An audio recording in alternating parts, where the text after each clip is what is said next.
Saudi अरब 170 kilometre लंबी एक ऐसी मॉडर्न सिटी बनाने जा रहा है जिस पर ना ही गाड़ियां चलेंगी और ना ही इस पर रोड्स बनाए जाएंगे।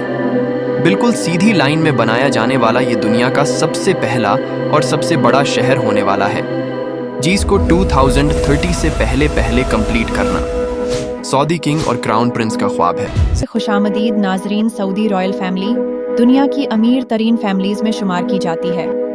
अमेरिकन बिजनेस मैगजीन फोर्ब्स और विकिपीडिया के मुताबिक सऊदी रॉयल फैमिली न मिलियन बल्कि 1.4 ट्रिलियन डॉलर्स की मालिक है।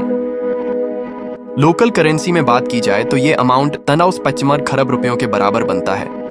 अगर अभी भी आपको समझने में मुश्किल हो रही है तो आइए इसको और ज्यादा आसान कर देते हैं। Jeff Bezos, Elon Musk, Bill Gates और मार्क जुकरबर्ग के साथ साथ दुनिया के टॉप 17 बिलियनियर्स की दौलत को मिला भी लिया जाए तो फिर भी वो इस शाही खानदान की दौलत से मुकाबला नहीं कर पाएगी।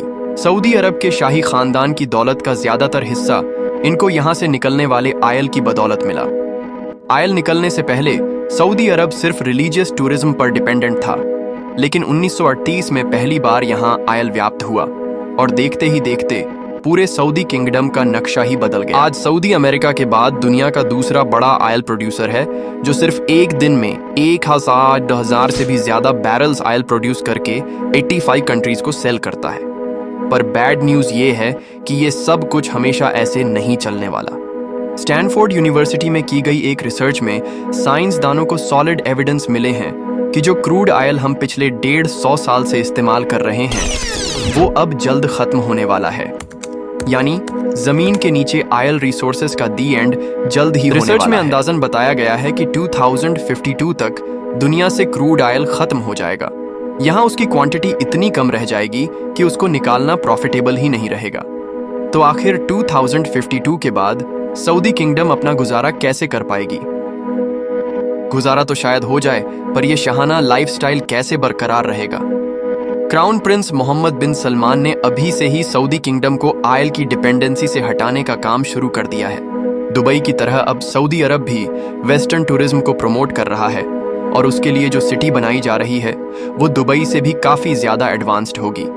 ये शहर दुनिया में मौजूद दूसरे शहरों से काफी ज्यादा मुख्तलिफ होगा, क्योंकि जहां दूसरी सिटीज सेंटर से स्टार्ट होकर आहिस्ता आहिस्ता बाहर की तरफ फैलती जाती है, वहीं ये सिटी एक स्ट्रेट लाइन में होगी और वो भी 170 किलोमीटर लंबी लाइन।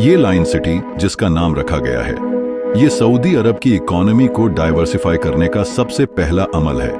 मोहम्मद बिन सलमान, जो सऊदी किंग सलमान बिन अब्दुल अजीज के बेटे हैं और जो अनऑफिशियली पूरी कंट्री को चला भी रहे हैं, उनके मास्टर प्लान में 2030 तक सऊदी को आयल की डिपेंडेंसी से हटाना भी शामिल है। नियोम सऊदी अरब की तब्बूक प्रोविंस में बनाया जा रहा है, जहां पर गवर्नमेंट ने इस नई सिटी के लिए एक स्पेशल जोन अलॉट किया है।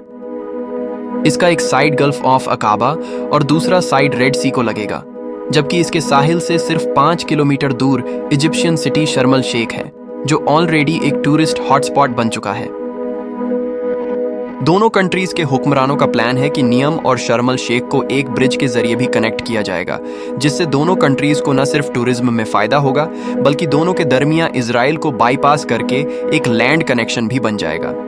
सऊदी गवर्नमेंट की तरफ से नियम का जो नक्शा प्लान किया गया है वो वाकई काफी इंटरेस्टिंग है। क्राउन प्रिंस का कहना है कि लायन सिटी के बेशुमार फायदे हैं और ये दुनिया को नेक्स्ट लेवल तक लेके जाने का एक रोल मॉडल होगी। ये सिटी 3 लेवल्स पर फैली होगी, जिसमें ग्राउंड लेवल पे ना ही गाड़ियां चलेंगी और ना ही कोई रोड बनेगा, बल्कि ये लेवल नेचर से भरपूर होगा, जहां सिर्फ पैदल चलने वालों की जगह होगी। दूसरे लेवल को सर्विस लेयर का नाम दिया गया है, जिसमें सारी कमर्शियल एक्टिविटी जैसा कि शॉप्स, ऑफिसेस और मॉल्स होंगे। इस लेवल पे रोड्स होंगे और गाड़ियां भी इसी लेवल पे चलेंगी। नियम का तीसरा लेवल इस सिटी की बैकबोन साबित होगा, क्योंकि यहाँ ultra high speed transport system बनाया जाएगा जो लोगों को 170 किलोमीटर पर फैले शहर के एक कोने से दूसरे कोने तक सिर्फ और सिर्फ 20 मिनटों में पहुंचाने की काबिलियत रखेगा।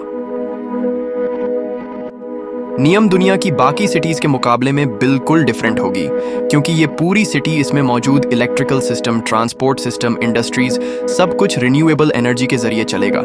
यानी जो आयल 2052 में खत्म होना है, नियम के लिए वो 2030 में ही खत्म हो जाएगा। ये लाइन सिटी जहां रेड सी के साहिल से गुजरेगी, वहीं इसका ज्यादातर हिस्सा 4,500 फीट ऊंचे पहाड़ों से भी गुजरेगा, और सऊदी गवर्नमेंट ने इस हिस्से को ट्रोजेना का नाम दिया है।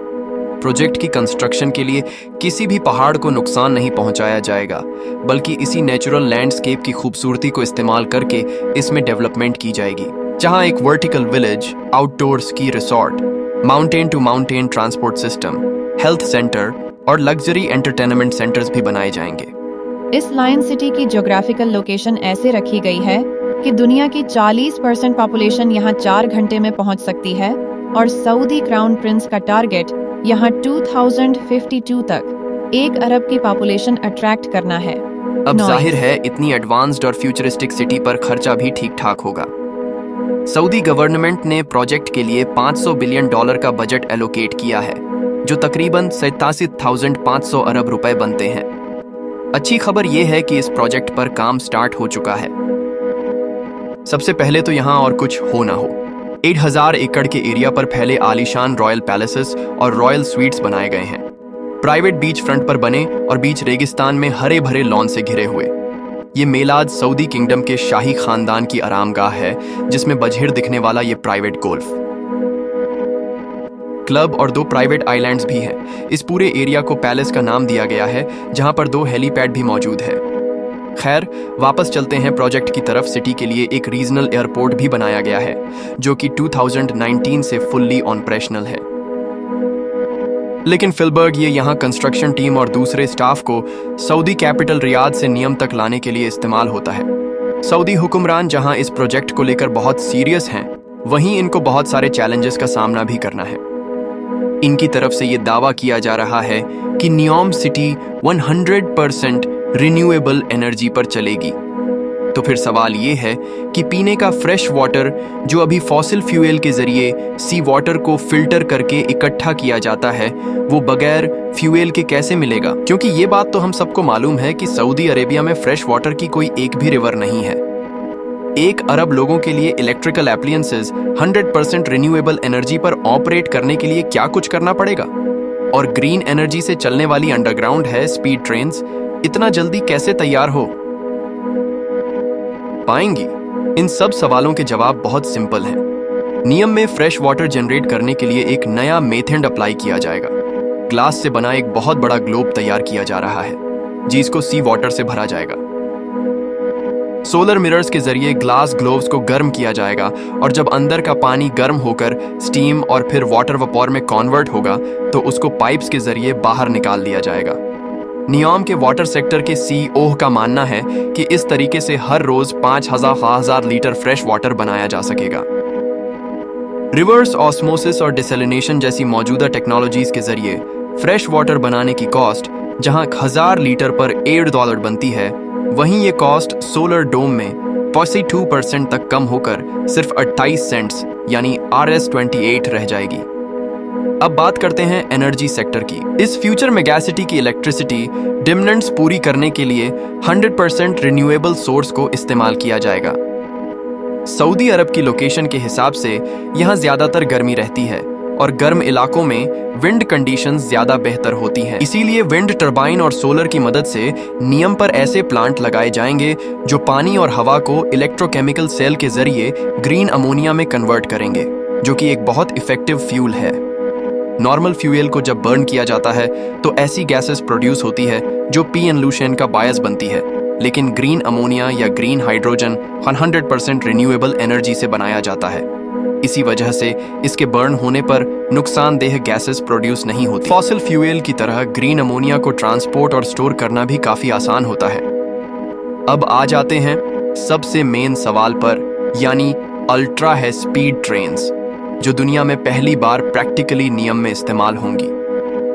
ये है स्पीड 440 किलोमीटर पर आवर से ट्रैवल करके सिर्फ 20 मिनटों के अंदर अंदर लाइन सिटी के एक कोने से दूसरे कोने तक पहुंचा सकेंगे।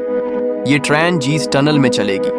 वहां हैवी मैग्नेट लगे होंगे जो ग्रीन इलेक्ट्रिसिटी की मदद से ट्रेन को पुश या स्टॉप कर सकेंगे।